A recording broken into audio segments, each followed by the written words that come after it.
أعوذ بالله من الشيطان الرجيم. بسم الله الرحمن الرحيم.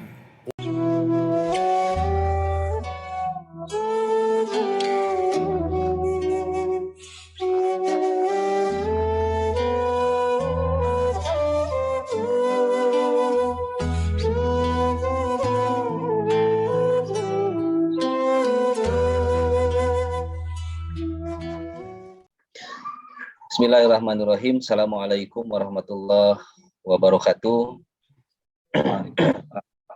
Alhamdulillahirabbil alamin. Alladzi khalaqal mauta wal hayata liyabluwakum ayyukum ahsanu amala. Wa huwal azizul ghafur. Asyhadu an la ilaha illallah wahdahu la syarikalah wa asyhadu anna Muhammadar Rasulullah. Allahumma shalli ala sayyidina Muhammad wa ala ali sayyidina Muhammad. Alhamdulillah, puji serta syukur senantiasa kita panjatkan kepada Allah Subhanahu wa taala atas segala limpahan nikmat dan karunia yang sampai dengan saat ini terus kita rasakan, terutama kenikmatan yang paling besar dalam hidup kita, yaitu kenikmatan iman dan kenikmatan Islam yang senantiasa ada dalam diri kita semua. Semoga Allah jadikan kita semua hamba-hambanya menjadi hamba yang terus bersyukur atas segala nikmat yang Allah berikan kepada kita sampai akhir hayat kita semua. Tidak lupa salawat dan salam semoga senantiasa dilimpahkan kepada junjungan kita semua Nabi besar Muhammad Sallallahu Alaihi Wasallam. Juga tidak lupa pada para keluarganya, para sahabatnya, para tabi'in, dan sampai kepada seluruh pengikutnya yang istiqomah dalam menjalankan segala sunnahnya hingga akhir zaman.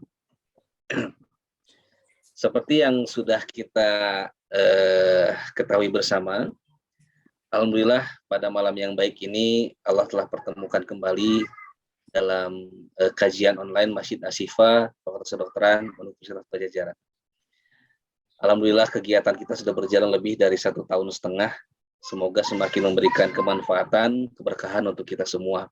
Dan insya Allah pada malam hari ini, malam yang baik ini, alhamdulillah malam ini tidak turun hujan, cukup panas ternyata malam ini, alhamdulillah. Kita akan membahas hal yang sangat penting sekali insya Allah untuk kita ikuti bersama pada malam hari ini. Jika sebelumnya kita sebulan sekali melaksanakan kajian tahsin Quran, alhamdulillah Ustadz setiap bulan sekali kita minggu pertama atau minggu kedua kita membahas tahsin Quran, memperbaiki bacaan tajwidnya kita semua alhamdulillah. Dulu kita sempat belajar tahsin surat Al-Fatihah, walaupun sepertinya saya pribadi dan juga kita semua belum sempurna ya bacaannya, tapi kita masih terus berikhtiar untuk memperbaiki, semoga bacaan kita semakin baik.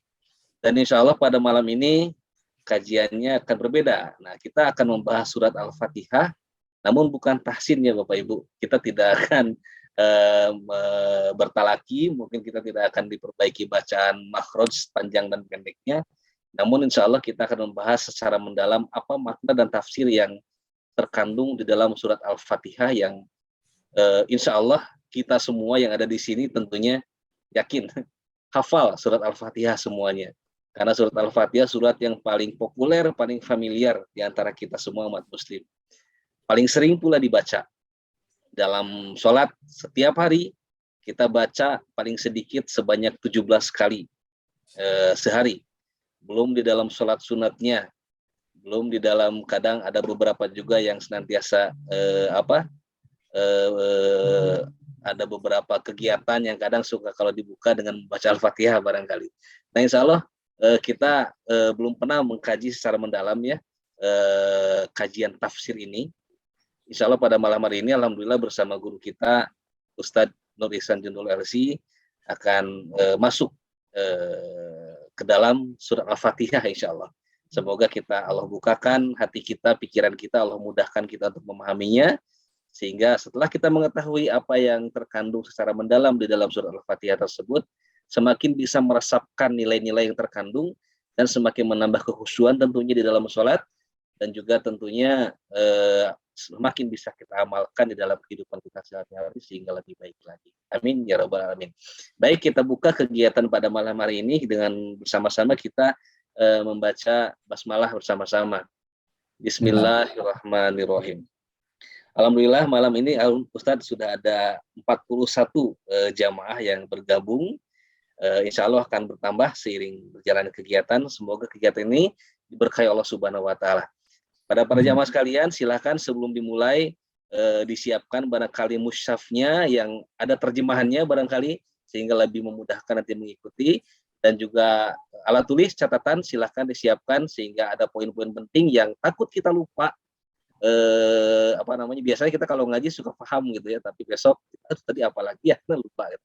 Nah, kita catat nanti jika ada sesi diskusi kita bisa bertanya langsung kepada guru kita Ustadz Ihsan apa maksud yang mungkin belum kita pahami dari materi pada malam hari ini. Itu saja mungkin pengantar dari saya, mohon maaf atas kekurangannya.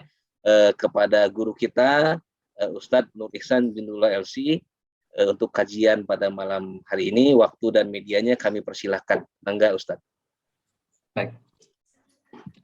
A'udzubillahi minasyaitonirrajim. Bismillahirrahmanirrahim. Assalamualaikum warahmatullahi wabarakatuh. Alhamdulillah. Alhamdulillahilladzi anzala ala abdihil kitaba wa lam yaj'al lahu iwaja. Asyhadu an la ilaha illallah wahdahu la syarikalah wa asyhadu anna Muhammadan abduhu wa rasuluh. Rabbi shrah li sadri wa yassir li amri wahlul 'uqdatam min lisani yafqahu qawli. Allahumma la sahla illa ma ja'altahu sahla wa anta taj'alul hazna idza syi'ta sahla. Allahumma la ilma lana illa ma 'allamtana innaka antal alimul hakim. Allahumma 'allimna ma yanfa'una wanfa'na bima 'allamtana wa zidna ilman wa amalan ya rabbal alamin. Amma ba'du. Bapak Ibu yang Allah muliakan, pertama kita panjatkan syukur kita atas berbagai macam nikmat yang terus Allah berikan.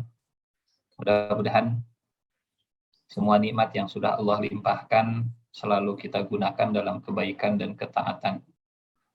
Mudah-mudahan kita diselamatkan dari perbuatan kufur nikmat, dan mudah-mudahan kita dijauhkan dari istidraj yang bertambah nikmat tapi tidak bertambah taat, bertambah usia tapi tidak bertambah pahala kita, yang bertambah harta tapi tidak bertambah infak kita, bertambah ilmu tapi tidak bertambah tawadhu. Mudah-mudahan kita dijauhkan dari semua bentuk istidraj tadi. Dan mudah-mudahan pertemuan kita malam hari ini membawa manfaat. Ilmu yang kita dapatkan mudah-mudahan bisa jadi amal, dan semoga berkah dalam kehidupan kita sehari-hari insya Allah. Karena yang kita kaji malam ini insya Allah firman Allah Subhanahu wa Ta'ala, perkataan terbaik di alam semesta, bahkan rangkuman dari alam semesta dan rangkuman kandungan dari firman Allah Subhanahu wa Ta'ala. Ya.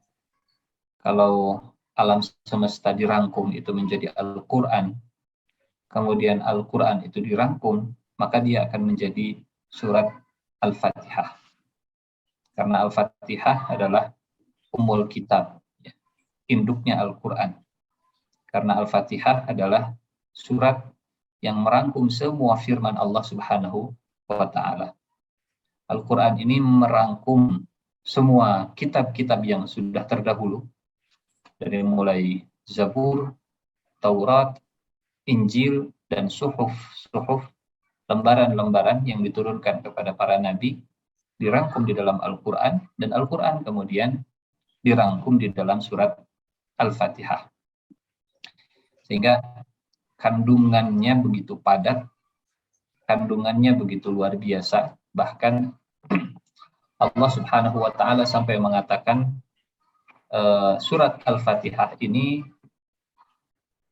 terpisah, ya, dari Al-Quran secara keseluruhan. Meskipun Al-Fatihah termasuk bagian dari Al-Quran. Kita lihat misalnya dalam surat Al-Hijr, surat ke-15 ayat ke-87.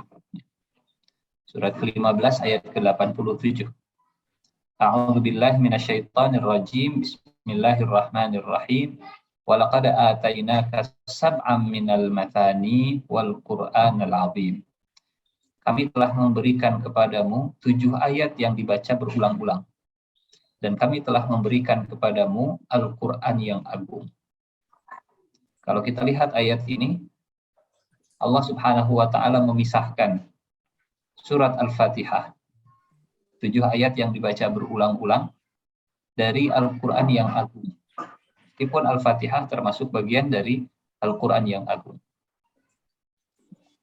Uslub atau metode memisahkan seperti ini, padahal termasuk bagian dari bagian besarnya atau bagian dari Al-Quran, biasa digunakan untuk menunjukkan keistimewaan dan keagungan sesuatu. Ya. Misalnya,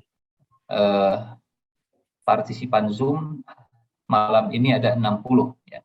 Kemudian kita menyapa, alhamdulillah Bapak dan Ibu yang sudah ikut berpartisipasi, wabil khusus. Nah, wabil khusus misalnya, Profesor Azali yang selalu istiqomah bersama dengan kita. Nah, itu wabil khususnya salah satu bentuk pengutamaan, pengistimewaan.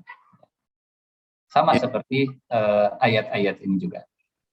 Dan Allah telah menurunkan kepadamu Al-Quran wabil khusus, nah, kalau bahasa kita, wabil khusus, 7 ayat yang dibaca berulang-ulang. Walaqad atainaka sab'an minal mathani wal Qur'anal 'azim. 7 ayat. Sekarang kalau kita hitung, 7 ayat itu dimulai dari mana 7 ayat surat Al-Fatihah? Bapak Ibu yang Allah muliakan. Karena Allah sudah menegaskan bahwa Al-Fatihah itu sab'an minal mathani, 7 ayat yang dibaca berulang-ulang. Kalau kita hitung 7 ayat ini di mushaf yang ada di depan saya, ya, di mushaf yang ada di layar Bapak dan Ibu semua, dimulai dari basmalah. Bismillahirrahmanirrahim. 1. Alhamdulillahirabbil alamin. 2. Ar-Rahmanir-Rahim, Maliki Yaumiddin, Iyyaka na'budu wa iyyaka nasta'in, dan yang terakhir Shiratal ladzina an'amta 'alaihim ghairil maghdubi 'alaihim waladdallin. Nah, kita agak sedikit keluar dari tafsir ya, ke fikih. Bagaimana hukumnya kalau membaca Al-Fatihah tidak membaca basmalah? Nah, padahal Al-Fatihah itu 7 ayat. Ya. Kalau langsung masuk ke hamdalah, Allahu Akbar, setelah takbiratul ihram, Alhamdulillahirabbil alamin, basmalahnya tidak dibaca. Apakah membaca Al-Fatihahnya sah karena basmalahnya tidak dibaca, atau seperti apa hukumnya? Kita yang bermadhab Syafi'i, ya, kita biasa membaca basmalah dengan dalam sholat, ya, dengan suara yang jahar, suara yang lantang. Bismillahirrahmanirrahim, Alhamdulillahirabbil alamin. Di Mekah atau di Madinah, madhab Hambali, ya, Imam Masjidil Haram, Imam Masjid Nabawi, kalau kita perhatikan sama, mereka membaca Al-Fatihah basmalah tapi dengan sir, dengan pelan. Allahu Akbar. Bismillahirrahmanirrahim. Alhamdulillahirabbil alamin. Lantang alhamdulillahnya, sir bismillah. Tapi kalau kita ke Turki misalnya yang bermadhab Hanafi, basmalahnya tidak kita dengarkan, tapi langsung masuk ke hamdalah. Alhamdulillahirabbil alamin. Nah, sementara Allah Subhanahu wa taala menyebut bahwa Al-Fatihah itu 7 ayat. Nah, apa yang dipegang atau bagaimana menghitung 7 ayat saudara-saudara kita yang memulainya itu dari Alhamdulillahirabbil alamin. Kita mazhab Syafi'i, Membaca basmalah dari ayat yang pertama, insya Allah ini sudah kita pahami bersama-sama. Bagaimana yang dalam sholatnya langsung masuk ke hamdalah dan tidak membaca basmalah, baik jahar ataupun sir, baik dengan lantang ataupun dengan pelan-pelan.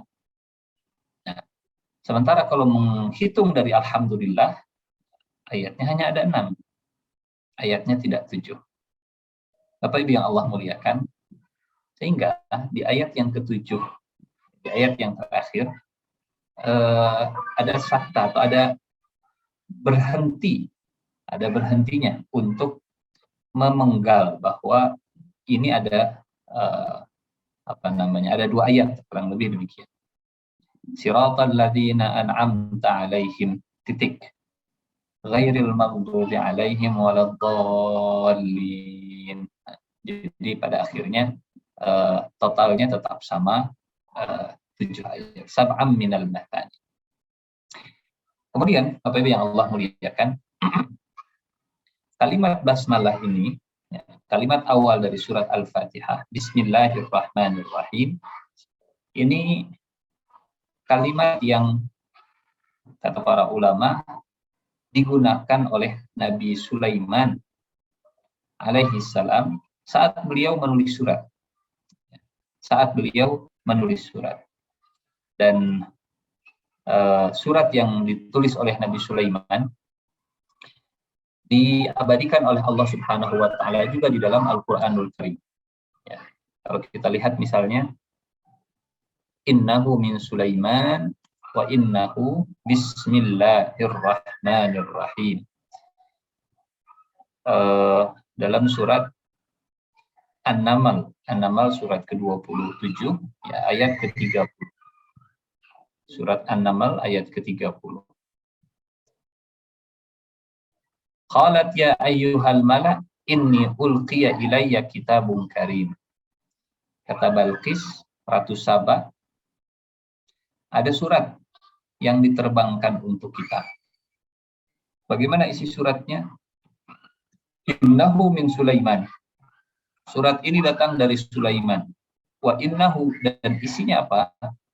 Bismillahirrahmanirrahim.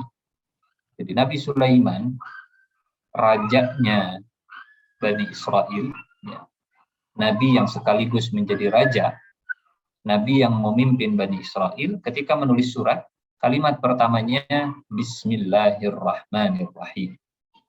Dengan nama Allah yang Maha Pengasih, lagi Maha Penyayang. Allah ta'alu alayya wa'tuni muslimin. Apa isi suratnya? Bismillahirrahmanirrahim. Janganlah kalian berlaku sombong dan datanglah kepadaku dalam keadaan berserah diri. Jadi kalau kebenaran sudah punya kekuatan, redaksi bahasanya bisa begini. Jangan kalian sombong dan menyerahlah kepada kami, begitu. Allah ta'alu alayya wa'tuni muslimin. Jadi kalimat basmalah ini bukan baru ada di surat Al-Fatihah, bukan baru di Al-Quran, tapi kalimat yang sudah lama ada, bahkan digunakan oleh Nabi Sulaiman alaihi salam di dalam surat-suratnya. Bapak Ibu yang Allah muliakan, kita masuk ke surat Al-Fatihah. Mudah-mudahan malam ini kita bisa tuntaskan tadabbur kita terhadap surat Al-Fatihah, karena ini surat yang begitu luar biasa, rangkuman dari isi Al-Quran itu sendiri. Bapak Ibu yang Allah muliakan, kita mulai dari generalnya dulu ya. Jadi kata para ulama, Al-Fatihah ini terdiri dari 3 kandungan. Yang mana 3 kandungan itu adalah kandungan Al-Quran. Al-Quran dirangkum menjadi surat Al-Fatihah. Dan surat Al-Fatihah terdiri dari 3 kandungan. Terbagi jadi 3 bagian. Yang 3 bagian itu, 3 kandungan itu adalah kandungan Al-Quranul Karim. Kandungan yang pertama, akidah. Sepertiga Al-Quran berbicara tentang akidah. Sepertiga Al-Quran kandungannya adalah iman. Sepertiga Al-Quran berbicara tentang mindset dan cara pandang terhadap kehidupan. Akidah, keyakinan. Sehingga saat Rasulullah Shallallahu Alaihi Wasallam mengajarkan para sahabat surat Al-Ikhlas, kata Nabi, Al-Ikhlas itu sepertiga Al-Quran. Qul huwallahu ahad, Allahus samad, lam yalid wa lam yulad, wa lam yakul lahu kufuwan ahad. Nilainya sepertiga Al-Quran. Karena sepertiga Al-Quran kandungannya adalah akidah. Kandungannya adalah tauhid, kandungannya adalah keimanan kepada Allah Subhanahu wa taala. Ini yang pertama. Nah, yang kedua, kandungan dari Al-Fatihah adalah ibadah. Ibadah. Dan yang terakhir, kandungan dari surat Al-Fatihah adalah kisah-kisah umat manusia. Kisah-kisah perjalanan hamba Allah Subhanahu wa taala. Jadi akidah, ibadah, dan kisah. Ya, sepertiga isi Al-Quran adalah kisah, sepertiga isi Al-Quran adalah penjabaran tentang masalah ibadah, baik yang sifatnya mahdhah ataupun yang sifatnya ghair mahdhah, baik ibadah yang vertikal ataupun ibadah yang horizontal, baik ibadah yang kaitannya kita dengan Allah Subhanahu wa taala ataupun ibadah yang kaitannya kita dengan sesama manusia, ibadah personal, ibadah sosial, ibadah vertikal, ibadah horizontal. Hablum minallah dan hablum minannas. Dan sepertiga isi Al-Quran adalah akidah. Akidah, ibadah, dan kisah. Ini isi dari Al-Quranul Karim secara umum. Lalu, ayat mana di surat Al-Fatihah yang berisi kandungan akidah, yang berbicara tentang ibadah, dan yang berbicara tentang kisah? Bapak Ibu yang Allah muliakan, surat Al-Fatihah yang 7 ayat 1 sampai ayat 4, ini berbicara tentang akidah. 1 sampai 4, akidah. Kemudian, ayat 5 dan ayat 6, ini ibadah. 5-6, ibadah. Terakhir ayat 7, ini tentang kisah. 1 sampai 4 akidah, 5 dan 6 ibadah, dan ayat yang 7-nya kisah. Kita lihat kandungan surat Al-Fatihah yang berisi tentang akidah. Apa saja akidah yang diajarkan di dalam surat Al-Fatihah?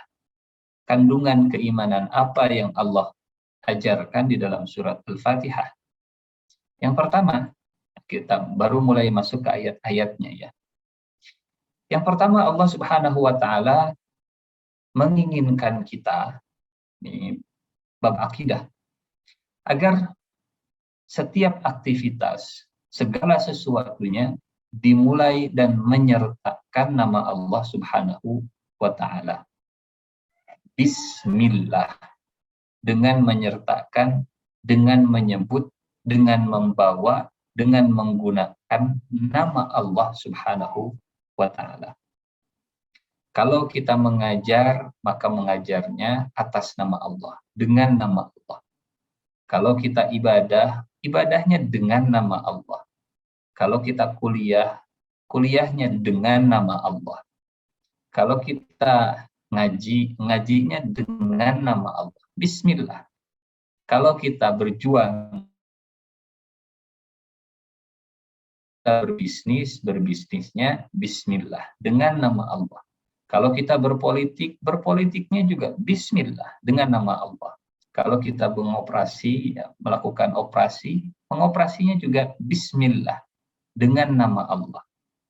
Sehingga segala aktivitas kita itu terikat dengan nama Allah. Nah, terikat ini bahasa Arabnya adalah akidah. Jadi akidah itu satu rumpun, satu kata dengan kata akad. Akad nikah, artinya ikatan pernikahan. Akad jual beli, artinya ikatan jual beli. Karena hukumnya mengikat. Akad dengan akidah itu satu rumpun, satu akar kata. Nah, akidah yang Allah inginkan, keimanan dan keyakinan yang Allah inginkan, yang pertama, Allah ingin segala aktivitas kita terikat dengan nama Allah Subhanahu wa Ta'ala. Melakukan berbagai macam aktivitas itu selalu membawa nama Allah Subhanahu wa Ta'ala. Bahkan, Bapak Ibu yang Allah muliakan, dalam dunia pendidikan, saat kita mengajar, bismillahnya dibawa. Ya, jadi dalam ruang kelas, dalam ruang kuliah, Allah menginginkan akidah nomor satu itu adalah bismillah, menyertakan nama Allah. Kalau kita lihat surat yang pertama turun ke Rasulullah Shallallahu Alaihi Wasallam, surat Al-Alaq, ya, bukan surat Al-Fatihah. Surat Al-Alaq, ayat yang pertama kali turun ke Rasulullah Shallallahu Alaihi Wasallam juga menginginkan supaya semua orang itu terikat dengan nama Allah. Iqra bismi rabbik. Iqra bismillah. Bacalah dengan nama Allah. Belajarlah dengan membawa nama Allah. Sebarkanlah ilmu dengan nama Allah. Iqra bismi rabbik. Membawa nama Allah dalam segala aktivitas kita, menyertakan nama Allah dalam segala kegiatan kita. Kalau aktivitasnya dalam ruang legislasi misalnya, dia sedang membuat rumusan rancangan undang-undang, maka membuat rancangan undang-undangnya juga dengan membawa nama Allah, menyebut nama Allah, menyertakan asma Allah, bismillah. Dia mau tanda tangan surat keputusan, SK mau ditanda tangan, pengangkatan mau ditanda tangan, kebijakan mau ditanda tangan, bismillah. Dibawa semua nama Allah dalam segala aktivitasnya. Bismillah. Nah, kata Syekh Al-Mutawalli Asy-Sya'rawi, seorang ahli tafsir dari Mesir. Kata beliau, kalau setiap orang mengawali segala aktivitasnya dengan menyertakan nama Allah, mau makan bismillah, mau kerja bismillah, mau tidur bismillah, mau tanda tangan bismillah, mengajar bismillah, mau mengoperasi bismillah, tiap saat dia terikat dengan nama Allah, kata Syekh Mutawalli Sya'rawi, tersebut mustahil akan dekat dengan kemaksiatan. Kenapa? Karena dia sudah terikat. Pilihannya hanya dua. Kalau dia merampok, dia akan tinggalkan nama Allah. Kalau dia korupsi, dia akan tinggalkan nama Allah. Atau dia mengucapkan basmalah, membawa nama Allah, tapi dia tidak. Karena nggak mungkin orang mabuk, cekek botol, minum khamar, baca bismillah. Karena nggak mungkin orang mencuri, orang mengutil, orang ngambil hak orang lain, kemudian baca bismillahirrahmanirrahim. Dengan nama Allah yang maha pengasih lagi maha penyayang, saya akan korupsi. Nggak mungkin membawa. Akhirnya cuma dua. Dia terbiasa dengan bismillah dan meninggalkan kemaksiatan, atau dia lanjut berbuat maksiat dan dia akan tinggalkan bismillah. Membangun kebiasaan untuk menyertakan nama Allah di awal setiap aktivitas, kata Syekh Mutawalli Sya'rawi, menjauhkan kita dari kemaksiatan dan kemungkaran. Bismillah, dengan menyebut nama Allah. Bapak Ibu yang Allah muliakan, hikmah yang kedua, akidah yang Allah inginkan ketika diajarkan, ketika memulai segala aktivitas adalah menyertakan nama Allah yang Maha Pemurah lagi Maha Penyayang. Maknanya bagi kita, Allah ingin kita belajar akidah itu mengenal Allah pertama kali dengan kemaha pemurah dan penyayangnya. Kita mengajarkan anak kita akidah. Kita mengenalkan anak kita Allah Subhanahu wa Ta'ala. Kira-kira apa yang akan kita kenalkan kepada anak kita? Apakah Allah yang menakutkan? Apakah Allah yang menyeramkan? Atau yang akan kita kenalkan Allah yang Maha Pengasih, Pemurah, lagi Maha Penyayang? Ayat pertama di surat yang merangkum Al-Quran, yang menjadi induk Al-Quran, Bismillah Ar-Rahman Ar-Rahim. Kenalkan Allah yang Maha Pemurah lagi Maha Penyayang. Dari sekian Asmaul Husna, atau dari 99 Asmaul Husna yang kita kenal, Bapak Ibu yang Allah muliakan, Allah memilih dua nama ini, Ar-Rahman, Ar-Rahim. Dengan menyebut nama Allah yang Maha Pemurah lagi Maha Penyayang. Kata ulama dalam ilmu, disiplin ilmu Asmaul Husna ini, membahas Asmaul Husna, kata para ulama, Asmaul Husna itu kalau kita bagi, bisa kita bagi jadi 3. Ada namanya Ismul Jamal, Ismul Kamal, dan Ismul Jalal. Jamal, Jalal, Kamal. Jamal, nama Allah yang indah-indah. Nama Allah yang membuat kita berharap. Nama Allah yang melahirkan rasa cinta. Nama Allah yang membuat kita meleleh. Nama Allah yang membuat kita akhirnya terus menginginkan kebaikan tersebut. Jamal. Apa contohnya Ismul Jamal? Yang Maha Pemurah, yang Maha Penyayang, yang Maha Penyabar, yang Maha Pemberi rizki, yang Maha yang Maha yang indah-indah, yang Maha Penerima Taubat, yang Maha Pengampun, dan seterusnya. Ismul Jamal, yang indah-indah, yang membuat kita ingin berharap.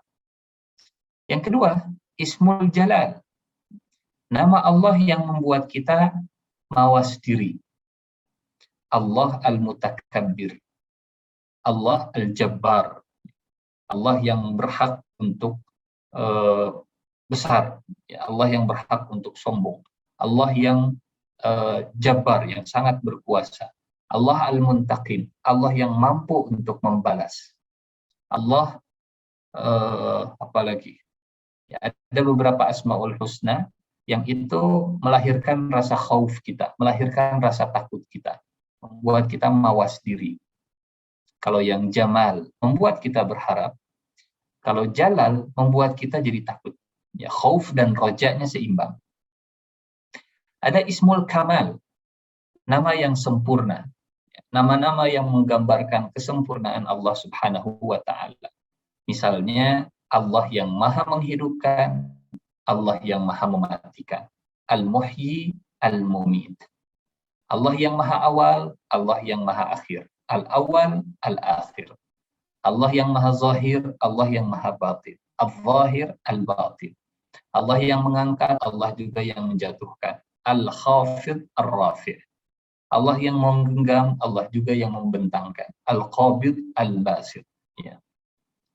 Menunjukkan kesempurnaan Allah Subhanahu wa Ta'ala. As-Sami', Al-Basir, yang Maha mendengar, yang Maha melihat. Nah, biasanya, Bapak Ibu yang Allah muliakan, kita kembali ke surat Al-Fatihah. Biasanya Allah Subhanahu wa Ta'ala menyandingkan dua Asmaul Husna yang seimbang. Ya. Tapi di surat Al-Fatihah ini, di basmalah ini, Allah memilih dua Asmaul Husna yang dua-duanya adalah Ismul Jamal. Dua-duanya adalah nama yang indah, dua-duanya nama yang membuat kita berharap. Kalau Allah mau bisa saja. Bismillahirrahmanirrahim. Maha suci, maha, dengan menyebut nama Allah yang maha perkasa lagi maha penyayang. Satunya Jamal, satunya Jalal. Satunya Khauf, satunya Roja. Bismillahil mutakabbir ar-rahim misalnya. Bismillahil muntaqim ar-rahim. Satunya Jamal, satunya Jalal. Tapi Allah memilih dua-duanya yang Jamal. Dua-duanya yang penuh dengan keindahan, dua-duanya yang melahirkan harapan. Dengan menyebut nama Allah yang maha pemurah, lagi maha penyayang. Karena salah satu hikmahnya, ya, belajar akidah itu akan mendekatkan kita kepada rahmatnya Allah Subhanahu wa Ta'ala. Rahmat Allah, kasih dan sayangnya Allah, pemurah dan penyayangnya Allah jauh lebih luas daripada murkanya Allah Subhanahu wa Ta'ala. Jadi menyebut nama Allah, membawa nama Allah, bahkan Allah memilih dua Asmaul Husna yang paling indah, Ar-Rahman, Ar-Rahim. Kalau Allah mau, sekali lagi, bisa saja.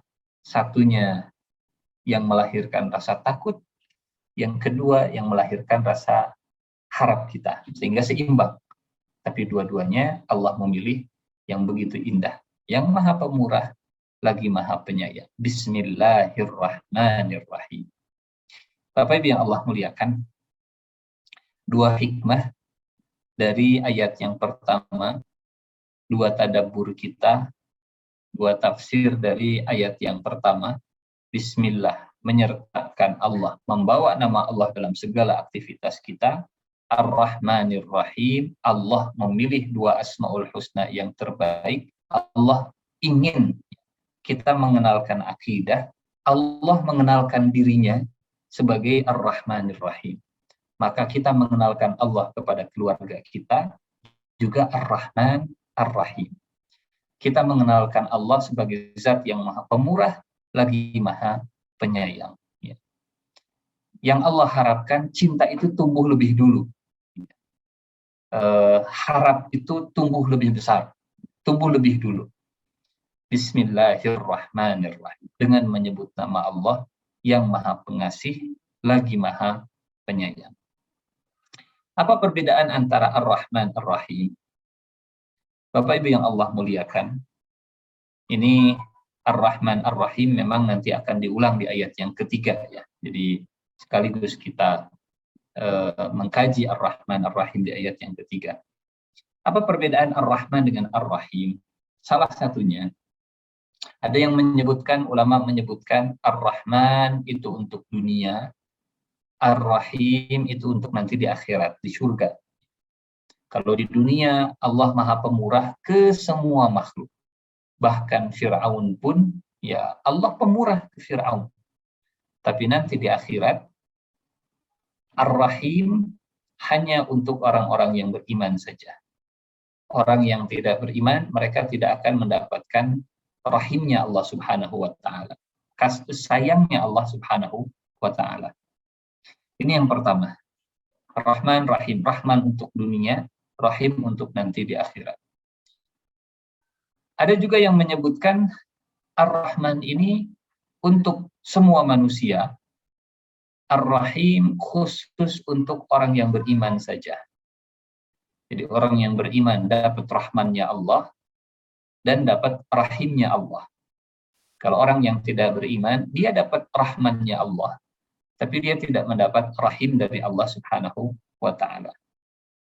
Ya, pendapat yang ketiga, ya, kalau Rahman, semua yang dikasih, semua yang diberi oleh Allah Subhanahu wa Ta'ala. Kalau Rahim, semua yang disayang oleh Allah Subhanahu wa Ta'ala. Artinya apa? Bapak Ibu yang Allah muliakan, antara dikasih dengan disayang itu dua indikator yang berbeda, dua hal yang berbeda. Ar-Rahman memberi, Ar-Rahim menyayangi. Berbeda. Karena tidak setiap yang diberi adalah disayangi. Ada yang diberi, tapi nggak disayangi. Fir'aun itu diberi kekuasaan, tapi tidak disayangi. Qarun itu diberi kekayaan, tapi nggak disayangi. Dan sebaliknya, ada orang yang sudah tidak diberi, juga tidak disayangi. Ya, nauzubillah min zalik. Rugi di dunia, rugi juga di akhirat. Pastinya kita pengennya jadi orang yang sudah diberi, kita juga disayangi. Kita ingin dapat rahmannya Allah dan rahimnya Allah Subhanahu wa Ta'ala, dikasih dan disayang. Nah, apa cirinya orang yang dikasih dan disayang, pemurah dan penyayang? Kalau semua pemberian Allah digunakan untuk mendekat kepada Allah. Kalau nambah nikmat, nambah taat, maka itu tanda Allah sudah memberikan rahman dan rahimnya.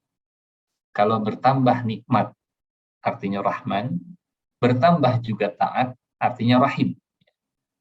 Rahman itu bicara kenikmatan, rahim itu bicara ketaatan. Orang yang bertambah ketaatannya, dia sudah disayang oleh Allah Subhanahu wa Ta'ala. Orang yang bertambah kenikmatannya, dia sudah dikasih oleh Allah, sudah dirahmani oleh Allah Subhanahu wa Ta'ala. Jadi tidak tepat kalau kemudian setiap tambahan nikmat dipersepsikan, diartikan sebagai tambahan sayangnya Allah Subhanahu wa Ta'ala. Belum tentu, ya. Walaupun kita berharap demikian. Nih saya tambah kaya, nih saya tambah sehat, nih saya nggak pernah sakit. Ini pasti karena saya disayang sama Allah. Bisa iya, alhamdulillah. Bisa juga tidak, nauzubillah. Kenapa? Kalau iya, itu cirinya. Kalau nambah sehat, nambah taat. Ya.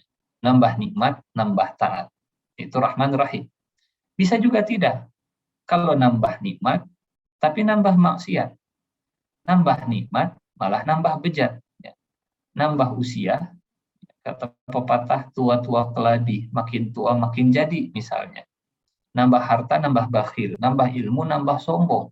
Ini sudah dikasih, tapi nggak disayang sama Allah.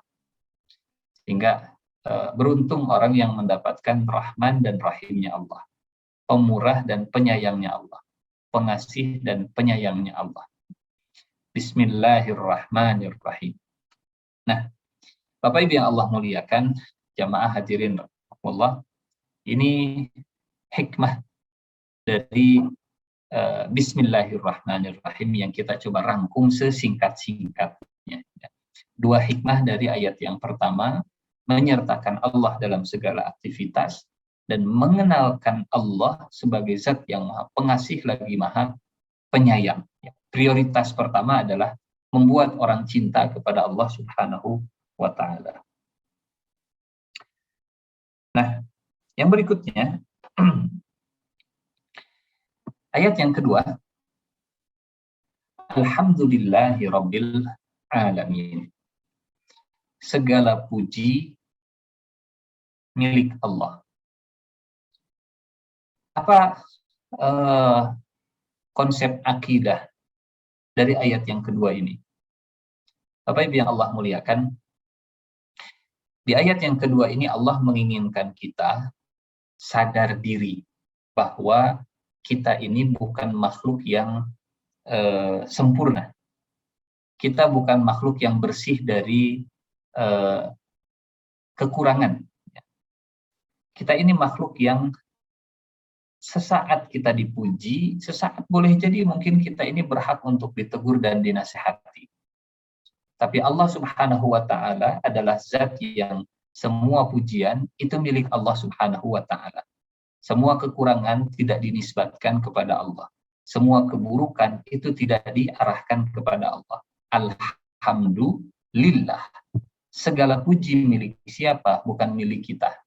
Segala puji milik Allah Subhanahu wa Ta'ala. Konsep yang ketiga atau hikmah yang ketiga dari surat Al-Fatihah Allah menginginkan kita dalam memahami akidah, punya keyakinan bahwa Allah adalah zat yang maha sempurna, semua pujian itu milik Allah Subhanahu wa Ta'ala. Keburukan itu tidak dinisbatkan kepada Allah.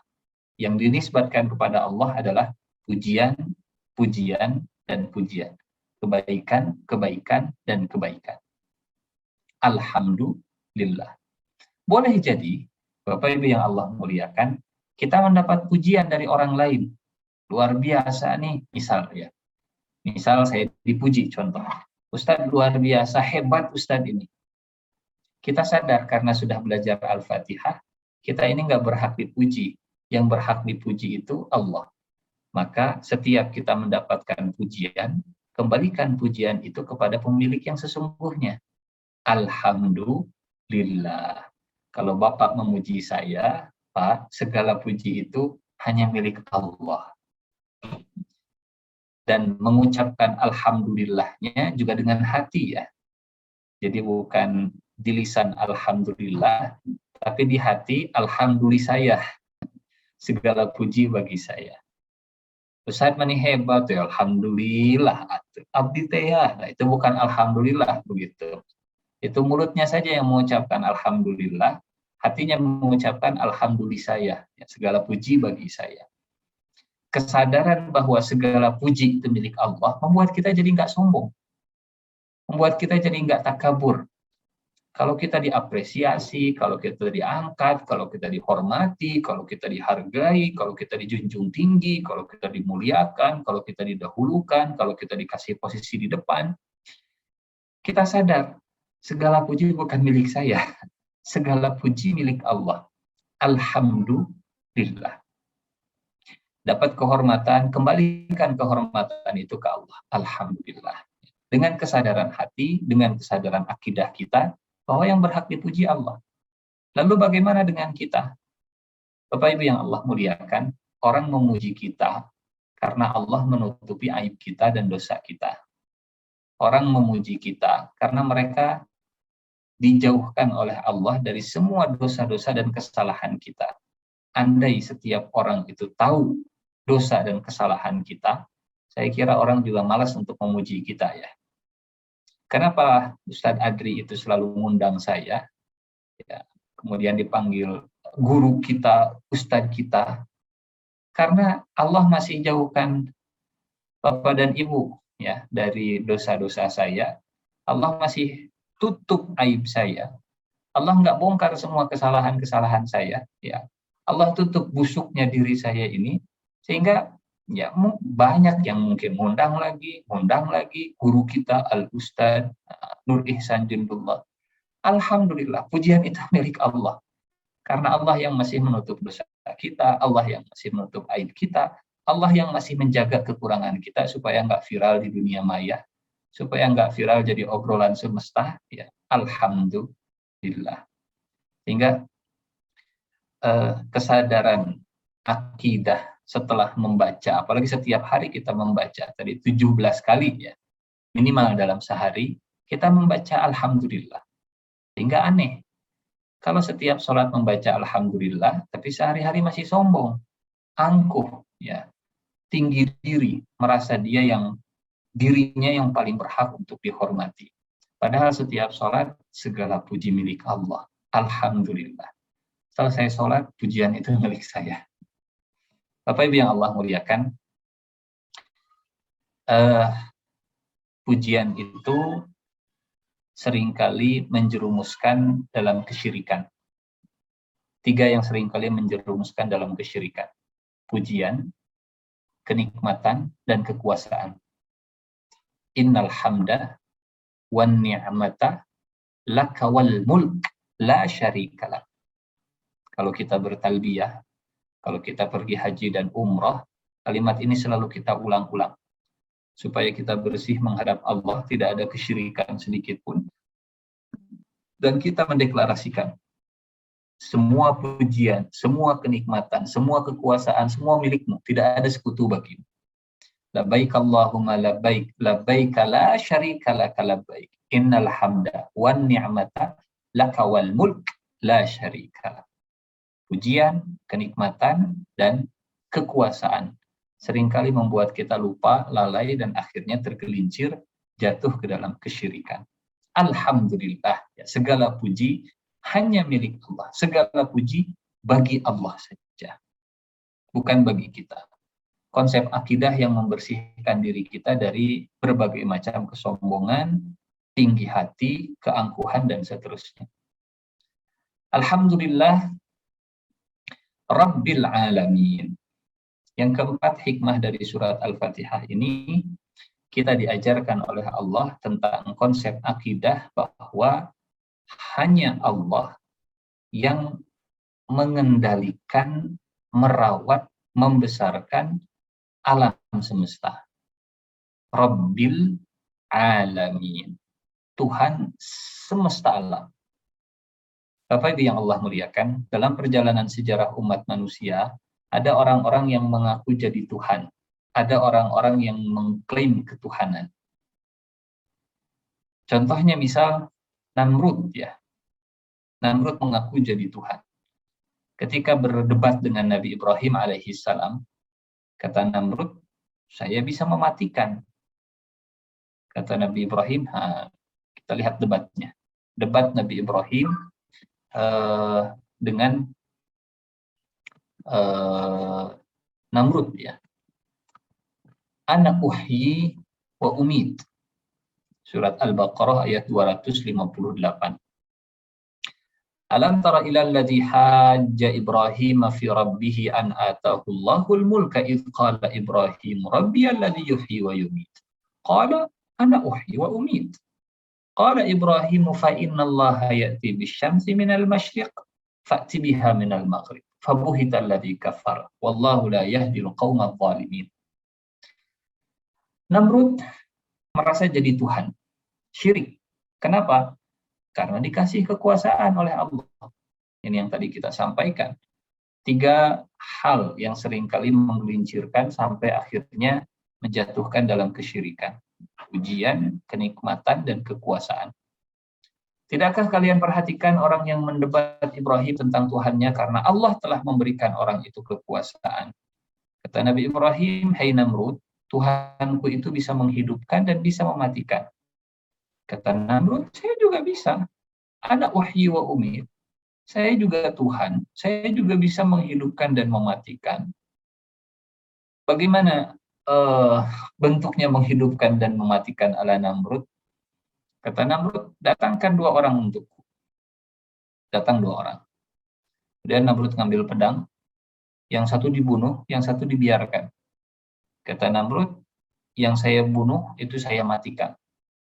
Yang saya biarkan hidup, ya saya yang menghidupkan dia. Ana uhyi wa umit. Nabi Ibrahim tidak melanjutkan debat dengan Namrud dalam masalah uhyi wa umit. Karena berdebat dengan orang yang bodoh, ya, walaupun raja, itu nggak ada gunanya. Lebih baik ganti tema. Imam Syafi'i, beliau punya ungkapan yang luar biasa.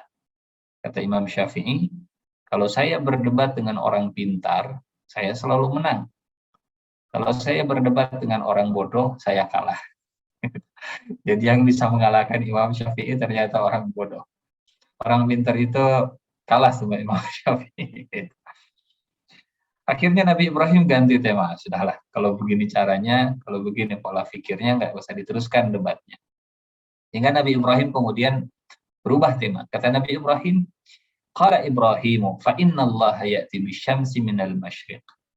Wahai Namrud, Tuhanku yang menerbitkan matahari dari arah timur. Kalau engkau memang Tuhan, coba terbitkan matahari itu dari barat. Kalau memang Namrud itu Tuhan, maka Tuhan itu harus bisa mengendalikan alam semesta. Harus Rabbul Alamin. Harus Rabbul Alamin. Nabi Musa alaihissalam juga demikian. Waktu Nabi Musa berdebat dengan Fir'aun, ya, yang digunakan adalah prinsip Rabbul Alamin, ya, ide Rabbul Alamin. Kita lihat di surat Asy-Syu'ara, debat Nabi Musa dengan Fir'aun. Kata Fir'aun, qala Fir'aun, wa ma Rabbul Alamin? Kata Fir'aun, siapa memang Rabbul Alamin itu? Bukannya saya Rabbul Alamin, bukannya saya itu Tuhan. Kata Nabi Musa, ya kalau Tuhan itu harus Rabbus samawati wal ardi wa ma bainahuma. Hei Fir'aun, kalau kamu mengaku jadi Tuhan, kendalikanlah langit, kendalikanlah bintang, suruh bintang itu bergerak sesuai dengan kehendakmu. Rabbus samawati wal ardi wa ma bainahuma in kuntum muqinin. Kata Fir'aun, qala liman haulahu ala tastami'un. Fir'aun kemudian bicara ke menterinya, kalian menteri, dengar tuh kata Musa. Katanya Tuhan harus begitu, sambil mengejek Nabi Musa alaihi salam. Tapi Nabi Musa tidak menggubris ejekan Fir'aun. Kata Nabi Musa, Rabbukum wa rabbu abaikumul awwalin. Hai Fir'aun, kalau kamu memang Tuhan, kamu itu harus jadi Tuhan untuk orang-orang sebelum kamu. Ini mantik ya, ini luar biasa.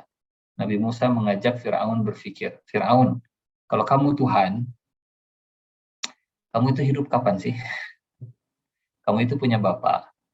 Nah, jadi kalau kamu Tuhan, bapakmu itu jadi hamba. Rabbukum wa rabbu abaikumul awwalin. Kalau kamu memang jadi Tuhan, berarti nenek moyangmu itu semua adalah hamba-hambamu. Nah, pertanyaannya, waktu nenek moyangmu itu masih hidup, kamu kan nggak ada.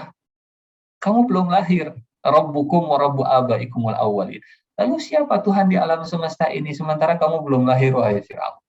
Siapa Tuhan dulu sebelum kamu ada? Rabbukum wa rabbu abaikumul awwalin. Kalau Tuhan itu harus jadi Tuhan untuk seluruh manusia dari awal sampai akhir. Jangan Tuhan baru muncul belakangan, mengaku Tuhan tapi muncul belakangan. Terus orang-orang yang lahir duluan, siapa Tuhan mereka? Siapa yang menciptakan mereka? Ini Masya Allah. Ya. Jadi konsep ketuhanan di dalam Islam ini tidak akan bertentangan dengan logika. Justru kalau bertentangan dengan logika, ini susah diterima oleh jiwa kita. Ya. Misalnya, kalau Tuhan itu memang mematikan, dan Fir'aun baru, Namrud baru mengaku jadi Tuhan, dan Tuhan itu mematikan, terus siapa yang mematikan orang-orang sebelum Namrud?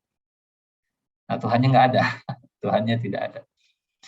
Bapak Ibu yang Allah muliakan, sehingga konsep akidah, hikmah dari surat Al-Fatihah ayat kedua, Alhamdulillahi Rabbil Alamin, Allah menginginkan kita meyakini dan menyadari bahwa segala puji itu milik Allah, karena Allah lah yang mengendalikan seluruh alam semesta.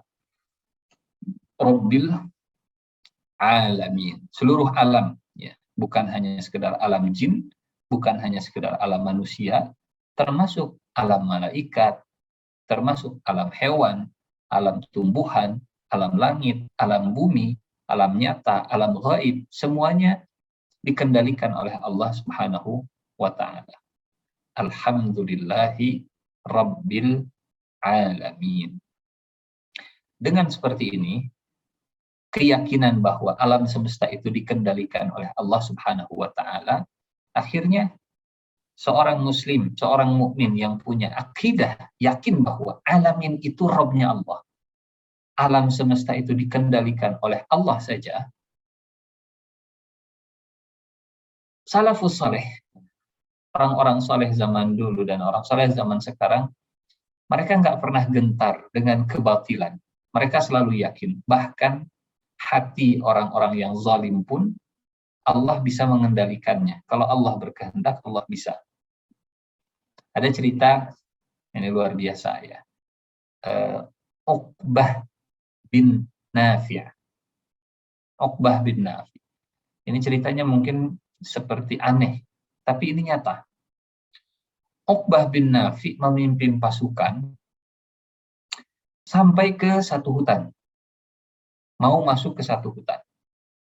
Kata Uqbah bin Nafi', hutan yang akan kita masuki ini posisinya strategis. Kalau kita jadikan hutan ini sebagai markas, kita bisa memenangkan banyak pertarungan. Tapi masalahnya, Di dalam hutan ini banyak laporan hewan buas, ya masih banyak hewan buasnya, singa dan seterusnya. Hingga khawatir keselamatan dan nyawa umat Islam. Apa yang dilakukan ini, Masya Allah, ini kisah nyata. Uqbah bin Nafi kemudian mengumpulkan prajurit. Diperintahkan semua prajurit dari pagi sampai siang semuanya bertaqarrub, beristighfar, semuanya berzikir, semuanya membersihkan diri, semuanya beristighfar, semuanya taubat. Sampai selesai mereka berzikir, bertaubat, siang hari kemudian Uqbah berdoa, diaminkan oleh semua pasukan. Dan salah satu redaksi doanya, kata Uqbah bin Nafi, Ya Rabb, engkaulah yang mengendalikan hutan, engkaulah Rabb hutan, dan engkaulah Rabb hewan-hewan yang ada di dalam hutan. Kemudian Uqbah bin Nafi berbicara ke hewan-hewan. Kata Uqbah bin Nafi, hai kalian hewan-hewan yang ada di hutan, hewan buas yang ada di hutan. Kami adalah hamba Allah dan kalian juga adalah makhluk Allah. Kami datang untuk menyebarkan agama Allah dan kalian adalah makhluk di bawah kendali Allah. Tolong keluar dari hutan ini supaya tujuan kami agar kami bisa menyebarkan agama Allah Subhanahu wa taala. Apa yang terjadi? Ini kisah nyata. Besoknya hewan-hewan yang ada di hutan tersebut semuanya keluar dari hutan, berbondong-bondong, singa bawa anaknya, hewan buas semua bawa anaknya, dan hutan itu bisa dikuasai oleh Uqbah bin Nafi. Ya, Uqbah bin Nafi. Jadi keyakinan bahwa Tuhan alam semesta itu dikuasai, dikendalikan oleh Allah Subhanahu wa taala untuk mengendalikan hewan buas. Ya, kita ngobrolnya langsung ke Allah dulu. Ya Allah, itu ada hewan buas. Tolong selamatkan saya. Itu makhlukmu dan saya juga makhluk. Kau yang mengendalikan dia, tolong ya Allah, kendalikan supaya saya bisa selamat. Apa-apa yang Allah muliakan, ya. Dalam hal ini juga, ya, kondisi pandemi, kita sadar bahwa virus itu makhluk Allah juga. Virus itu juga di bawah kendali Allah Subhanahu wa taala. Sehingga salah satu ikhtiar kita, salah satu bentuk dari tauhid dan keyakinan kita bahwa alam semesta itu ada Robnya dan Robnya adalah Allah Subhanahu wa taala, maka sebagai orang yang punya akidah, selain protokol dan seterusnya kita jalankan, protokol doa juga kita jalankan, protokol akidah juga kita jalankan. Ya Allah, engkaulah yang mengendalikan virus COVID ini. Ya Allah, engkaulah yang menggenggam virus ini. Maka ya Allah, tolong segera singkirkan virus ini dari negeri kami. Tolong selamatkan kami, tolong jaga kami. Doa yang muncul dari keyakinan bahwa Allah Rabbul Alamin. Kita sakit misalnya, atau kita ingin mengobati. Karena muncul dari Rabbul Alamin, keyakinan kita bahwa Allah adalah Rabbul Alamin, setiap pasien yang datang, misalnya, ya, sebelum kita kasih resep, sebelum kita kasih obatnya, kita sampaikan ke mereka, Bu, penyakit ini, bakteri ini, virus ini, ya, tubuh ibu ini, tubuh bapak ini, semuanya dikendalikan oleh Allah Subhanahu wa taala. Allah Rabbul Alamin, Tuhan semesta alam. Jadi selain ibu makan obat, selain ibu mengkonsumsi, selain ibu operasi dan seterusnya, minta sama Allah supaya sakitnya itu dijauhkan, supaya penyakitnya itu diangkat, supaya bakterinya itu pergi, lari, mati dan seterusnya. Mintanya ke Allah dulu. Rabbul Alamin. Ya. Jadi selain melibatkan Allah Subhanahu wa taala, ini juga membuat kita semakin mawas diri bahwa yang memberikan kesembuhan adalah Allah, yang mengangkat penyakit adalah Allah, yang memberikan segala sesuatunya juga Allah Subhanahu wa taala. Rabbul Alamin. Hujan turun, Allah yang menghendaki hujan turun. Hujan tidak turun, ya Rabbul Alamin juga.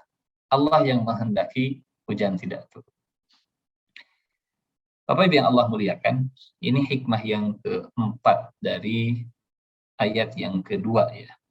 surat Al-Fatihah. Diteruskan Pak Sadadri atau? Benar. Baik, subhanallah, masya Allah, alhamdulillah. Syukran Ustaz. Ternyata banyak sekali makna yang kita petik ya dari 3 ayat ya yang sudah dikupas. Tadi ada 2 ayat yang similar dengan surat di Al-Fatihah, antara Bismillah dengan Ar-Rahmanir-Rahim ya Ustaz ya. Dan tadi sudah ada 4 yang sudah saya catat, alhamdulillah, dan masya Allah banyak sekali inspirasi hikmah yang bisa kita petik. Ini sebetulnya ada pertanyaan yang masuk Ustadz sebelum barangkali nanti masuk ke ayat selanjutnya. Kita masih punya waktu kurang lebih sekitar 20 menit. Ini ada pertanyaan terlebih dahulu Ustadz dari Dr. Beni Benardi. Afwan Ustadz, izin bertanya. Bila membaca Al-Fatihah di luar waktu sholat, apakah tetap mengucapkan amin? Jazakallahu khair. Ustadz.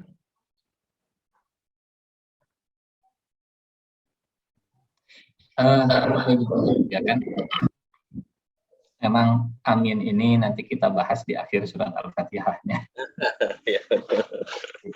Insya Allah. Ayat, tapi pertanyaannya sudah jauh nih Dr. Beni, Masya Allah. Amin itu artinya ya Allah kabulkanlah doaku, ya kabulkanlah, amin. Dan membaca amin ini hukumnya sunnah. Artinya amin itu bukan termasuk bagian dari surat Al-Fatihah. Jadi surat Al-Fatihah itu 7 ayat dan akhir dari 7 ayat tersebut sampai waladhdallin, titik sampai situ. Sehingga kalau kita sholat, kemudian kita berhenti, ghairil maghdubi alaihim waladhdallin, dan diam, tidak membaca amin, sholat kita tetap sah. Hanya saja tidak afdal, tidak sesuai sunnah, tidak termasuk dari rukun. Rukun bukan, wajib juga bukan, hanya masuknya sunnah. Sehingga saat kita membaca amin di dalam sholat, kita dapat pahala. Bagaimana kalau membaca amin di luar sholat? Kalau kita meniatkan membaca Al-Fatihah sebagai doa, karena ada doa di akhir surat Al-Fatihah, memang sunnahnya kita minta supaya dikabulkan oleh Allah Subhanahu wa Ta'ala. Jadi sah-sah saja dan boleh-boleh saja, karena kita sedang berdoa kepada Allah. Sama seperti doa pada umumnya. Rabbana atina fid dunya hasanah wa fil akhirati hasanah wa qina adzabannar. Amin. Rabbi firli wa liwalidayya warhamhuma kama rabbayani shaghira. Amin. Ghairil ihdinas siratal mustaqim, tunjukkanlah kami jalan yang lurus, siratal ladzina an'amta alaihim ghairil maghdubi alaihim waladdallin. Amin. Dari sisi hukum dia sunnah. Yang kedua, membaca surat Al-Fatihah di akhirnya itu ada doa, dan kita ingin doa diijabah oleh Allah Subhanahu wa Ta'ala, sehingga disunnahkan mengucapkan kalimat amin. Wallahu a'lam bishawab. Itu mungkin Dr. Beni ya. Mangga silakan Sadadri. Ya, terima kasih Ustaz. Pertanyaan yang selanjutnya ini apa Ustaz, dari Dr. Ina Trisniani. Wah, udah ada 3 pertanyaan yang masuk Ustaz. Yang berikutnya adalah izin bertanya, bagaimana kalau Al-Fatihah dijadikan doa, misalnya untuk orang yang sudah meninggal dunia? Wah, mangga Ustaz. Baik, Masya Allah. Ini banyak ya pertanyaan seputar Al-Fatihahnya. Bapak Ibu ya kan, salah satu keutamaan atau fadilah dari surat Al-Fatihah. Al-Fatihah ini salah satunya Rasulullah SAW menyebut sebagai penyembuh, menyebut sebagai penyembuh. Bahkan ruqyah, bisa jadi ruqyah, pengobatan. Dulu ada sahabat yang membaca Al-Fatihah untuk kepala suku yang disengat kalajengking. Jadi cerita lengkapnya, ada kepala suku disengat kalajengking, kemudian mereka nyari siapa yang bisa mengobati. Ada sahabat yang lewat, kemudian sahabat tadi minta dijamu, tapi mereka menolak menjamu. Kemudian kata mereka, bisa mengobati nggak? Atau sahabat bisa mengobati, cuman kalau nanti berhasil diobati, kalau nanti sembuh dengan pengobatan kami minta imbalannya. Ya, kami minta imbalan dari jasa pengobatan tadi. Oke lah, baik kalau begitu. Sahabat tadi kemudian membacakan surat Al-Fatihah. Setelah dibaca surat Al-Fatihah, alhamdulillah sembuh. Dan akhirnya mereka dapat domba, ya, balasannya atau bayarannya itu domba.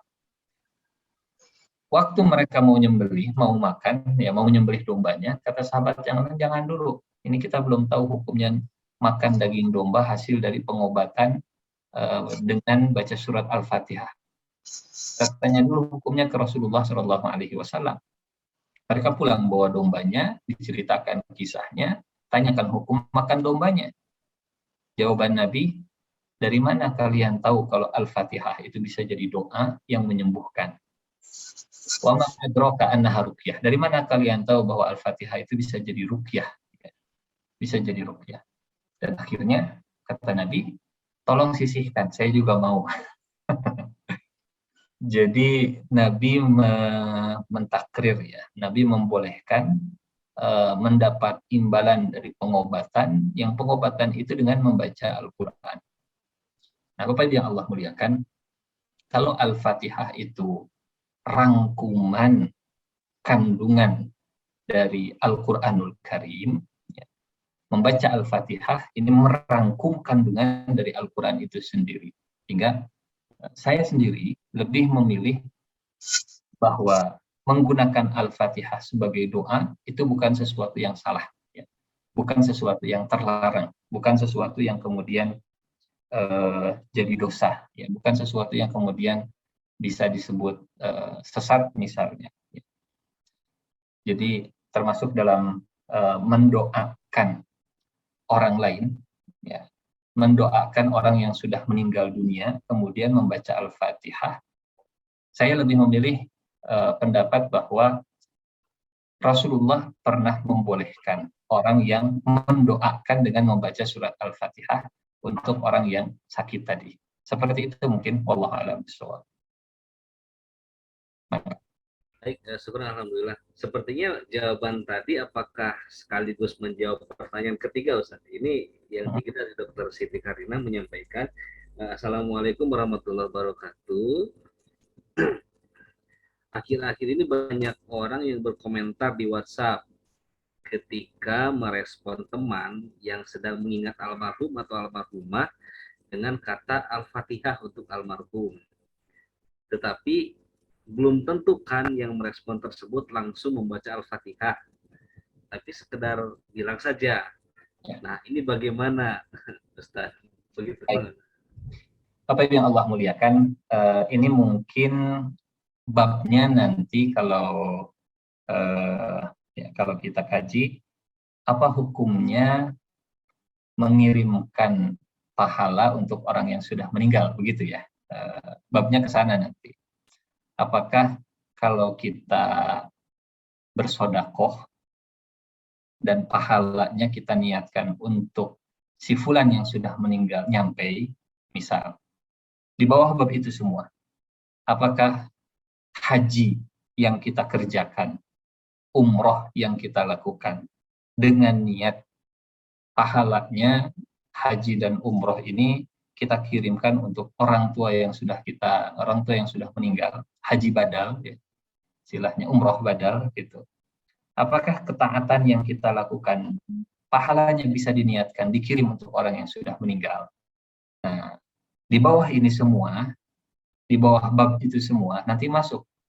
Apakah kalau kita baca Al-Quran, kalau tadi sodakoh, kemudian haji, nah, termasuk apakah kalau kita baca Al-Quran bisa diniatkan pahalanya juga dikirim untuk orang yang sudah meninggal? Kalau 30 juz baca Al-Quran, nah kita coba rangkum. Rangkumnya bagaimana? Al-Fatihah yang kita baca, apakah pahalanya bisa dikirimkan untuk orang yang sudah meninggal? Jadi semua pertanyaan ini ada di bawah bab mengirim pahala amal soleh untuk orang yang sudah meninggal. Dan ini memang umumnya dalam bab masalah fikih ya, tarik ulur perbedaan pendapat itu ada. Ada yang kemudian mengkiaskan, menganalogikan, oh itu haji boleh.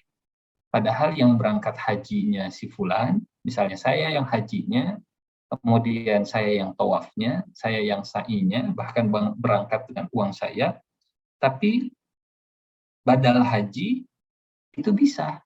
Ya. Dan pahalanya juga nyampe ke orang yang kita niatkan. Kalau begitu, amal soleh yang lain juga bisa. Sodakoh bagaimana? Saya sodakoh atas nama si fulan. Saya wakaf atas nama orang tua saya. Saya bikin masjid. Ini masjid atas nama orang tua saya. Kalau haji badal bisa, kalau sodakoh wakaf atas nama orang tua yang sudah meninggal bisa, misalnya, ya berarti amal soleh yang lain juga bisa. Nah, karena pakai analogi, akhirnya membaca Al-Quran, membaca Al-Fatihah, kemudian pahalanya kita kirimkan untuk orang yang meninggal, kalau begitu juga bisa. Nah, itu pendapat yang pertama. Pendapat yang lain bilang, oh nggak bisa. Kenapa nggak bisa? Karena amalan orang yang sudah meninggal itu semuanya sudah terputus. Mereka sudah meninggal. Berarti sudah terputus, kecuali 3. 1, kalau mereka punya anak yang soleh, itu pahalanya terus ngalir ke orang tua. 2, kalau mereka punya harta yang mereka infakkan ketika hidup, kemudian pahalanya terus ngalir ke mereka setelah meninggal dunia. Tapi diinfakkannya saat mereka masih hidup. Yang ketiga, ilmu yang mereka ajarkan, ilmu yang mereka tulis, kemudian banyak orang yang mendapat manfaat dari ilmu itu. Jadi memang bab ini, pahala yang dikirim ke orang yang sudah meninggal, memang ya ada tarik ulur pendapat ya seperti itu. Nah, termasuk pertanyaan tadi, bagaimana dengan Al-Fatihah untuk almarhum? Al-Fatihah untuk almarhum itu maksudnya bagaimana, Ustaz? Maksudnya bacaan Al-Fatihah kita pahalanya dikirimkan untuk orang yang sudah meninggal. Nah, sampai atau tidak, ini memang babnya seperti tadi ya. Kalau haji badal sampai tidak, kalau sedekah atas nama yang meninggal sampai tidak. Nah, kalau bacaan Al-Quran sampai tidak, ini masih dalam satu bab tadi. Nah, kalau tadi pertanyaannya, bagaimana kalau hanya sekedar bilang saja? Kalau kita memilih pendapat, oh sampai amal soleh yang kita lakukan kalau kita niatkan, dan ternyata ada yang mengerjakan, mudah-mudahan kita juga yang mengingatkan dapat pahalanya. Seperti itu. Wallahu a'lam bishawab. Itu mungkin strategi. Baik, syukur jazakallahu Ustaz atas jawabannya. Belum ada pertanyaan yang masuk. Ini waktu yang tersisa sepertinya tidak tidak cukup ya. Waktu sudah 10 menit lagi barangkali Ustaz. Sementara inginnya saya masuk ke ayat selanjutnya, Malik Yaumiddin. Sepertinya menarik sekali itu Ustaz. Silakan barangkali ada yang akan memanfaatkan waktu tersisa ini, boleh pertanyaan apa saja. Bisa via audio melambaikan tangan, silakan untuk memanfaatkan fitur raise hand barangkali. Mangga, ada yang akan bertanya?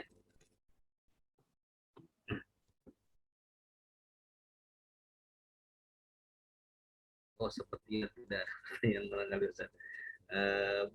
Kalau begitu Ustaz, jika tidak ada pertanyaan, barangkali boleh ditarik kesimpulan barangkali Ustaz dari kajian malam ini, dan juga sebagai bahan spoiler barangkali untuk ayat selanjutnya barangkali Ustaz ya. Silakan Ustaz. Ya, Allah muliakan. Jadi 4 ayat pertama dari surat Al-Fatihah ini bicara tentang konsepsi akidah ya, keimanan kita. 1, keimanan kepada Allah Subhanahu wa taala. Yang kedua, keimanan kepada rububiyahnya Allah Subhanahu wa taala, Allah yang mengendalikan alam semesta. Yang ketiga, keimanan kepada dikenalkan 2 nama yang paling luar biasa, Ar-Rahman dengan Ar-Rahim. Nah, spoilernya, ayat yang keempat itu keimanan kepada hari akhir. keimanan kepada hari akhir. Ayat Maliki Yaumiddin. Hingga rangkuman kalau akidah itu dua. Satu, iman kepada Allah yang memotivasi kita untuk beramal soleh. Yang kedua, iman kepada hari akhir yang membuat kita mawas diri dan menjaga diri dari perbuatan buruk. Karena nanti ada hari pembalasan. Karena nanti ada tanggung jawab, ya, laporan dari setiap aktivitas. Banyak hadis yang kemudian menggandengkan dua keimanan. Misal contohnya, man kana yu'minu billahi wal yaumil akhir. Barang siapa yang beriman kepada Allah dan hari akhir, fal yaqul khairan aw liyasmut. Kalau beriman kepada Allah dan hari akhir, ngomonglah yang baik-baik atau diam saja. Man kana yu'minu billahi wal yaumil akhir falyukrim jarahu. Siapa yang beriman kepada Allah dan hari akhir, muliakanlah tetangganya. Man kana yu'minu billahi wal yaumil akhir falyukrim dhaifah. Siapa yang beriman kepada Allah dan hari akhir, maka muliakanlah tamunya. Allah hari akhir, Allah hari akhir, Allah hari akhir. Iman ke Allah memotivasi amal kita, iman kepada hari akhir mengerem perbuatan buruk kita. Karena orang kalau sadar akan dimintai pertanggungjawaban, dia akan mawas diri, ya, nggak akan semena-mena, nggak akan arogan luar biasa. Dia sadar. Dan orang kalau motivasinya Allah Subhanahu wa Ta'ala, dia akan istiqomah dalam terus beramal. Seperti itu mungkin, Ustaz Adri, kesimpulan dan spoiler kita untuk bulan depan mungkin, ya. Wallahu a'lam. Maka silakan. Baik, syukran jazakallah Ustaz atas materi Al-Fatihah pada malam yang baik ini, cerah, alhamdulillah. Sudah dibahas 3 ayat, ya, dari Bismillahirrahmanirrahim. Tadi juga sudah dijelaskan oleh Ustadz mengenai 2 pendapat bahwa Bismillahirrahmanirrahim itu masuk ke ayat pertama atau tidak, terkait dengan surat yang pertama tadi dibahas, yaitu kalau mengingatkan kembali di surat Al-Hijr ayat yang ke-87, Ustadz, ya, terkait dengan surat dari Nabi Sulaiman kepada Ratu Bilqis pada masa itu, disampaikan tentang diawali dengan Bismillahirrahmanirrahim. Dan tadi untuk yang tidak memasukkan Bismillah itu sebagai ayat pertama, tadi disampaikan oleh Ustaz bahwa di ayat yang terakhir siratal ladzina an'amta 'alaihim itu bisa menjadi 2 ayat, ya Ustaz, ya. Bisa menjadi 2 ayat. Jadi ujung-ujungnya berkorelasi kuat sekali tetap dengan surat Al-Hijr ayat 87, yaitu 7 ayat yang diulang-ulang. Tidak menjadi perdebatan, insya Allah tetap kita laksanakan. Dan alhamdulillah sudah dibahas juga tadi langsung pada ayat yang ketiga, yaitu perbedaan dari Ar-Rahman dan Ar-Rahim. Alhamdulillah sudah kita tangkap maksudnya. Tadi juga Ustaz sampaikan tentang Ismul Jamil, ya, dan saya catat Ismul Jamal, Ismul Jalal, dan juga Ismul Kamal. Masya Allah, alhamdulillah. Alhamdulillah baru tahu saya, Ustaz, dan ilmu bagi kita semua.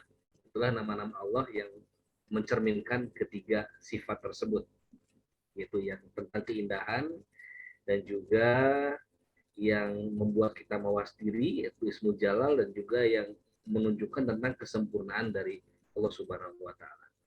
Dan alhamdulillah tadi juga sudah dibahas oleh Ustaz, intinya adalah semakin menundukkan kita sebagai seorang hamba Allah, kita tidak berhak untuk memiliki rasa sombong walaupun sedikit, karena Allah yang memiliki puji di seluruh alam semesta ini, dan Allah yang mengendalikan semesta ini, tidak hanya alam nyata, alam binatang, alam gaib, di seluruh alam semesta Allah yang memiliki penguasaan dan pengendalian atas semuanya, termasuk virus yang saat ini pandemi belum selesai. Semoga kita dengan mengkaji bab ini semakin memperkuat kita dalam berdoa, ya, semoga Allah bisa mengangkat pandemi ini dan membebaskan kita agar kita bisa beraktivitas kembali seperti semula, beribadah lebih khusyuk lagi, insya Allah. Baik Ustaz, alhamdulillah, terima kasih, kita tiba di penghujung acara. Mohon izin Ustaz perkenannya sebelum ditutup kegiatan malam ini untuk memimpin doa bersama kami, Ustaz. Mangga Ustaz. أعوذ بالله من الشيطان الرجيم. بسم الله الرحمن الرحيم. حمدا يوافي نعمه ويكافئ مزيده. يا ربنا لك الحمد كما ينبغي لجلال وجهك وعظيم سلطانك. اللهم صل على سيدنا محمد صلاة تنجينا بها من جميع الأهوال والآفات، وتقضي لنا بها من جميع الحاجات، وتطهرنا بها من جميع السيئات، وترفعنا بها عندك أعلى الدرجات، وتبلغنا بها أقصى الغايات من جميع الخيرات في الحياة وبعد الممات، إنك على كل شيء قدير. اللهم اغفر لنا ولوالدينا وارحمهما كما ربيانا صغارا. ربنا هب لنا من أزواجنا وذرياتنا قرة أعين واجعلنا للمتقين إماما. ربنا لا تزغ قلوبنا بعد إذ هديتنا وهب لنا من لدنك رحمة إنك أنت الوهاب. ربنا آتنا في الدنيا حسنة وفي الآخرة حسنة وقنا عذاب النار. وصلى الله على سيدنا محمد وعلى آله وصحبه وسلم والحمد لله رب العالمين. Alhamdulillahirrahmanirrahim. Baik, terima kasih Ustadz atas paparan doanya yang telah disampaikan pada malam hari ini. Semoga semakin membuka keberkahan untuk kita semua. Dan setelah ilmu telah disampaikan oleh Ustadz, semoga Allah berikan kita pemahaman yang paripurna. Juga Allah mudahkan kita semua untuk mampu menanamkan dalam hati, di dalam jiwa kita semua, dan bisa mengamalkan dalam kehidupan kita sehari-hari di masa yang akan datang. Dan tidak lupa juga semakin membuat sholat kita semakin husu ya, karena dalam sholat kita tidak akan pernah melewatkan surat Al-Fatihah ini 17 kali sehari kita baca di dalam sholat minimal, di dalam sholat wajib. Baik, terima kasih sekali lagi kepada Ustaz. Syukran jazakallah khairan kasiran atas ilmu dan paparan yang disampaikan kepada kita pada malam hari ini. Dan juga terima kasih kepada para jamaah sekalian yang istiqomah hadir dalam kajian online Masjid Asy-Syifa Fakultas Kedokteran Universitas Padjadjaran. Semoga menjadi wasilah bertambah ilmu, bertambah amal, bertambah keimanan dan ketakwaan kita kepada Allah Subhanahu wa taala. Kita tutup kegiatan kita pada malam hari ini. Mohon maaf atas segala kekurangan dan kehilafan. Walhamdulillahirabbil alamin. Subhanakallahumma wa bihamdika asyhadu an la ilaha illa anta astaghfiruka wa atubu ilaik. Billahi taufiq wal hidayah. Wassalamualaikum warahmatullahi wabarakatuh. Waalaikumsalam warahmatullahi wabarakatuh. Ustaz hatur nuhun pisan. Sadayana sehat-sehat terus. Assalamualaikum. Oh, sami-sami sing sehat terus Ustaz. Nuhun pisan. Assalamualaikum. Waalaikumsalam. Jazakallah khair. Baik, terima kasih. Mohon izin ruang pertemuannya akan kami tutup. Kita bertemu kembali insya Allah dalam kajian online pada hari Ahad yang akan datang. Insya Allah akan kami sampaikan untuk materi dan juga temanya. Terima kasih. Assalamualaikum warahmatullahi wabarakatuh. Waalaikumsalam Bang Andri, nuhun.